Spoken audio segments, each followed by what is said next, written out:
வீட்ல எதுவுமே இல்லாதம்போது ரொம்ப ஈஸியாக சட்டுன்னு செய்யக்கூடிய டின்னர் ரெசிபி தான் பார்க்க போகிறோம். ரொம்ப சுலபமாகவும் ரொம்ப டேஸ்ட்டாக ஹெல்த்தியாக எப்படி செய்கிறதுன்னு பார்க்கலாம். வீடியோக்குள்ளே போகலாம் வாங்க. இந்த ரெசிபி செய்கிறதுக்கு நான் 1 கப் அளவு ரவை எடுத்துக்கிறேன்.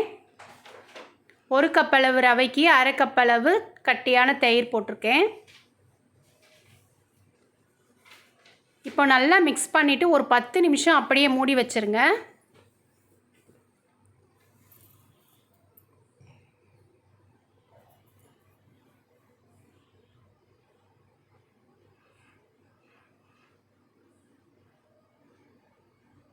பத்து நிமிஷம் கழித்து பார்க்கலாம். 10 நிமிஷம் ஊறினா போதும். இப்போ பாருங்கள் 10 நிமிஷம் ஆயிடுச்சு. நல்லா ஊறி கட்டியாகிருக்கு. இப்போ நம்ம இதை மிக்ஸி ஜாருக்கு சேர்த்துடலாம். இப்போ நம்ம மிக்ஸி ஜாருக்கு சேர்த்துட்டு தேவையான அளவு கொஞ்சமாக தண்ணி விட்டு சாஃப்டாக அரைச்சி எடுத்துகிட்டு வந்துடலாம்.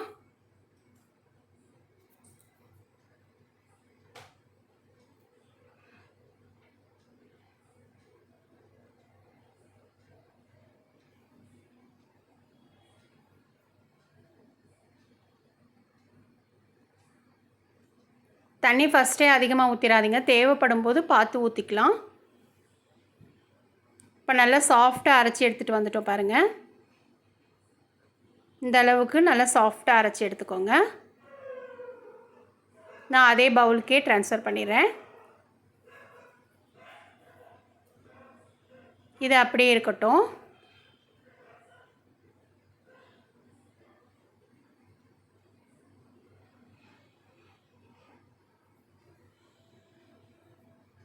இப்போ இதில் சேர்க்கக்கூடிய பொருளை பார்க்கலாம்.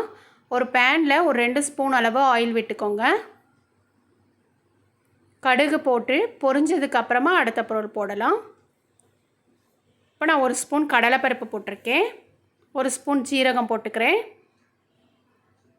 ரெண்டும் நல்லா பொரிஞ்சு வந்ததுக்கப்புறமா அடுத்தது சேர்க்கலாம். இப்போ நல்லா பொரிஞ்சு வந்துருச்சு. ஒரு பெரிய வெங்காயத்தை நல்லா குட்டி குட்டியாக நறுக்கி வச்சுருக்கேன். எந்த அளவுக்கு குட்டியாக நறுக்க முடியுமோ அந்த அளவுக்கு நறுக்கிக்கலாம். இப்போ வதக்கிக்கலாம்.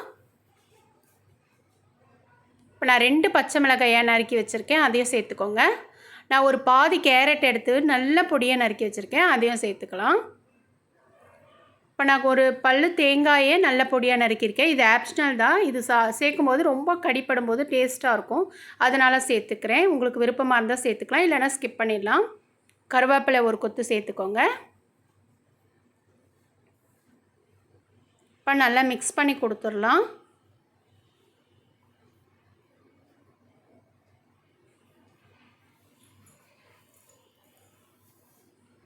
இப்போ நம்ம இதை அந்த மாவில் சேர்த்துருங்க.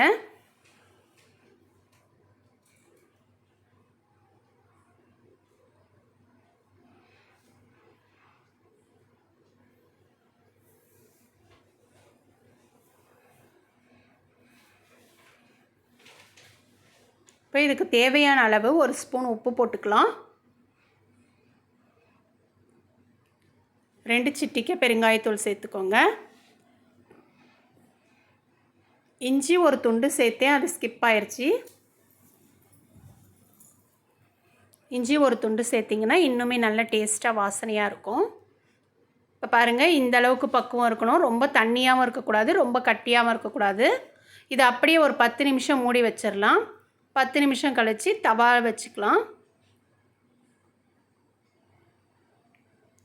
இது ரொம்ப மெலிசாக சுடக்கூடாது, நல்ல மொத்தமாக தான் செய்யணும். லோ ஃப்ளேமில் வச்சு செஞ்சு பாருங்கள், சூப்பராக இருக்கும். நல்ல ஒரு கோல்டன் ப்ரௌன் கலரில் வந்த பிறகு திருப்பி போட்டுக்கோங்க. அவ்வளோதான். ரொம்ப ஈஸியாக சூப்பராக ஒரு டின்னர் ரெசிபி சட்டுன்னு செஞ்சிட்டோம். நம்ம வீட்டில் தோசை மாவு இல்லாத போது இந்த மாதிரி 1 கப் ரவை இருந்தால் போதும். நல்ல சாஃப்டாக சூப்பராக டேஸ்ட்டாக ஒரு டின்னர் ரெசிபி தான் நம்ம பார்த்துருக்கோம். இது சாப்பிடவும் அவ்வளோ டேஸ்ட்டாக இருக்கும். எல்லோரும் ஒரு முறை ட்ரை பண்ணி பாருங்கள். ரொம்பவே நல்லாயிருக்கும் இந்த ரெசிபி.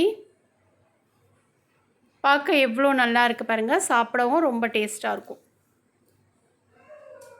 நான் கொஞ்சம் புட்டு காட்டுறேன் பாருங்கள், எவ்வளோ நல்லா சாஃப்டாக டேஸ்ட்டாக வரும். இதுக்கு நல்ல கார சட்னி செஞ்சு வச்சு சாப்பிட்டோன்னா அட்டகாசமாக இருக்கும்.